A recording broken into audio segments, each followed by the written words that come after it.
Hi மக்களே வணக்கம். Big Boss season 9 எல்லோரும் நம்ம சேனலை சப்ஸ்கிரைப் பண்ணிவிட்டு உங்கள் ஆதரவு தெரிவிச்சுக்கங்க. எல்லாருக்கும் ஹாப்பி நியூ இயர். இப்போ பார்த்தீங்கன்னா பிக் பாஸ் ஹவுஸில் இந்த லவ்வர்ஸ் பிரிஞ்சு மறுபடியும் ஒன்று சேர்ந்துருக்கான்னு தான் சொல்லணும். ஸோ இதில் எல்லாரோட கோவம் பார்வதி மேலே தான் திரும்பியிருக்குன்னு சொல்லுவாங்க.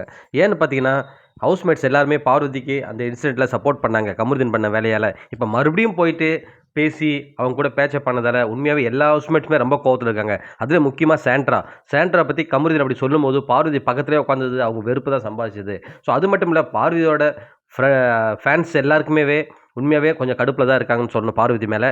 இதுக்கப்புறம் பார்வதி கேம் அவ்வளோதான் நினைக்கிறேன். இந்த டிக்கெட் ஃபினாலே வின் பண்ணால் மேபி ஃபைனல் கண்டெஸ்டண்ட்டாக போக சான்சஸ் இருக்குது. என்னோடய ஒப்பீனியன் சொல்கிறேன் நான்.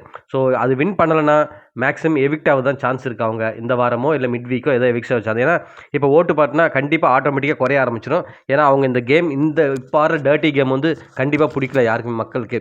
அட்லீஸ்ட் நேற்று வரைக்கும் ஒழுங்காக இருந்தாங்க. நைட்லேருந்து அவங்க திருந்துற மாதிரி இல்லை. மறுபடியும் கமருதீன் தான் திருந்தலைன்னா இவங்க அதுக்கு மேலே கமருதீன் மேலே எந்தளவுக்கு கோவம் இருந்ததோ இப்போ பார்வதி மேலே அந்தளவுக்கு மக்களுக்கு கோவம் வந்துருச்சு.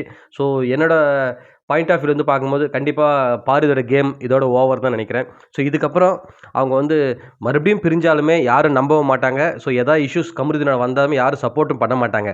நாட் ஓன்லி கண்டஸ்டன்ட், வெளியில் இருக்க மக்கள் மற்றும் ஃபேன்ஸுமே அதுதான் நினைக்கிறேன். நீங்கள் என்ன நினைக்கிறீங்கன்னு கமெண்ட் செக்ஷனில் கமெண்ட் பண்ணுங்கள் மக்களே. மீண்டும் உங்களை அடுத்த வீடியோவில் சந்திக்கிறேன். நன்றி.